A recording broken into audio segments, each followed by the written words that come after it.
Bom, me chamo João Pedro de Figueiredo Salomão Abifacredi, sou da turma 301, número 13, terceiro ano Colégio Anchieta, e agora eu vou falar um pouco mais sobre a crise de 1929 nos Estados Unidos, que se estendeu-se para o mundo todo, e vocês já vão saber logo mais o porquê.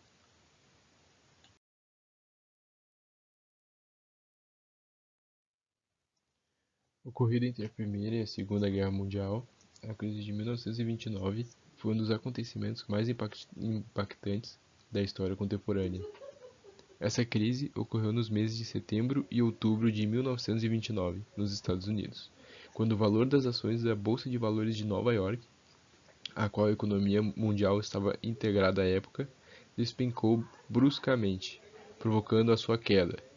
A queda da Bolsa de Nova York desencadeou, por sua vez, a Grande Depressão Americana, que durou até 1930.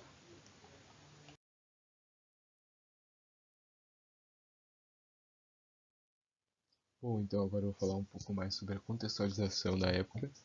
Antes da crise de 29 estourar, os Estados Unidos já ocupavam o posto de maior economia do mundo.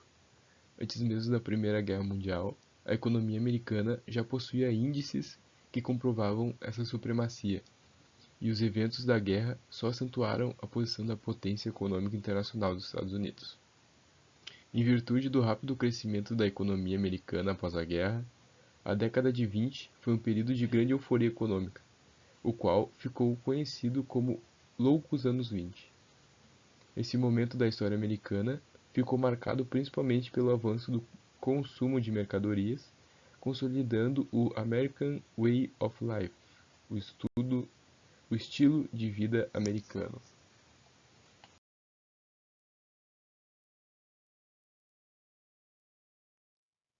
Entretanto, toda essa prosperidade estava amparada em bases extremamente frágeis. O crédito desregulado e o crescimento da especulação financeira criaram uma bolha de falsa prosperidade que estava à beira do precipício. Na década de 1920, a indústria dos Estados Unidos expandiu-se e a produtividade do trabalhador aumentou. Esse aumento na produção, no entanto, não foi acompanhado de aumentos salariais, pois os salários permaneceram estagnados. Assim, o mercado não teve condições de absorver a quantidade de mercadorias que eram produzidas. Isto abalou a esperança de rápida prosperidade de muitos que tinham ações de empresas americanas.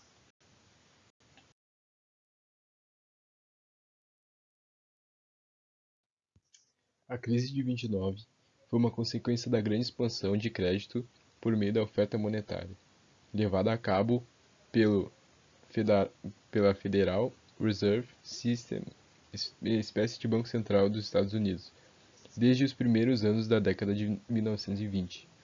No ano de 1929, essa expansão precisou ser freada pelo governo, já que o ajuste de contas precisava ser feito. O governo, então, parou de expandir a oferta monetária e começou a operar uma política de restrição de empréstimos. Temendo a desvalorização da moeda, muitas pessoas e empresas retiraram suas reservas dos bancos, dando início a um processo de rescisão. A solução mais saudável para este problema seria o governo controlar a rescisão, permitindo a liberdade de preços e salários, até que o mercado se adequasse à nova situação.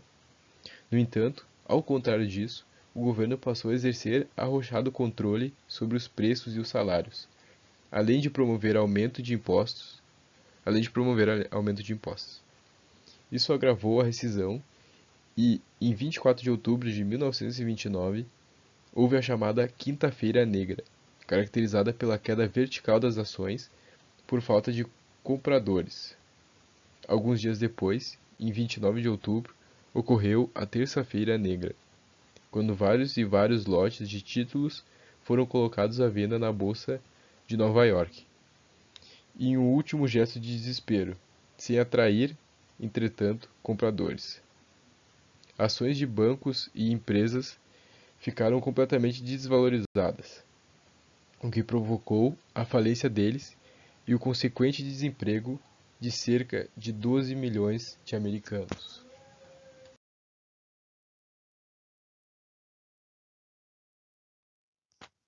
Os efeitos da crise para a economia dos Estados Unidos foram imediatos e espalharam-se pelo país como um efeito dominó. O período mais crítico foi de 1929 a 1933. Logo após, os efeitos da crise foram enfraquecendo-se, principalmente por causa da intervenção dos Estados Unidos na economia com o New Deal, novo acordo.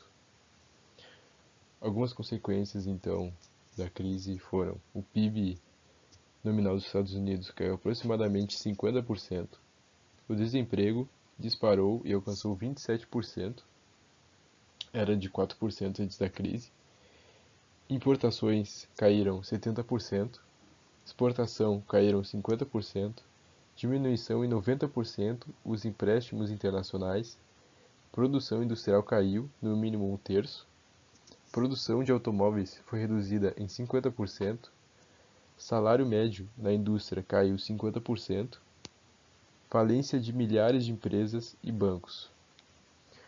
Bom, milhares de pessoas perderam instantaneamente todo o seu patrimônio, uma vez que ele estava investido em valores da especulação que haviam desaparecido com a queda da bolsa.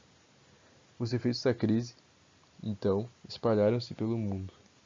Por isso, a economia de diversos países entrou em rescisão e o desemprego disparou mundo afora.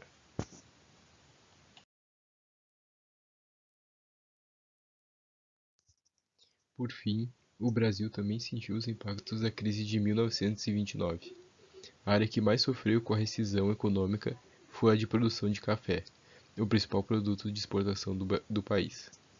O Brasil era responsável por cerca de 70% do café comercializado no mundo, e o principal consumidor da nossa mercadoria eram justamente os Estados Unidos, que compravam cerca de 80% do nosso café. Com a rescisão, o café estagnou-se no mercado brasileiro e o preço do produto despencou. Os cafeicultores tiveram prejuízos gigantescos. No auge dessa crise, o país enfrentou transformações políticas profundas com o acontecimento da Revolução de 1930. O novo governo teve Getúlio Vargas como presidente provisório. A mudança política em si aconteceu neste período, já é levantada pelos historiadores como uma consequência indireta da rescisão sobre o nosso país. Além disso, as exportações do café brasileiro reduziram-se por volta de 60% e o preço do café no mercado internacional caiu cerca de 90%. Com isso, o governo resolveu agir. A medida de Vargas na economia foi a de proteger o principal produto do país. Para isso, foi criado o Conselho Nacional do Café, o CNC, em 1931. Para conter a queda do valor do café, o governo decidiu realizar a compra das sacas que estavam paradas para aumentar o valor do café no mercado internacional. As sacas, que foram compradas pelo governo, eram incendiadas. Essa prática estendeu-se durante 13 anos, resultando na destruição de 78,2 milhões de sacas de café.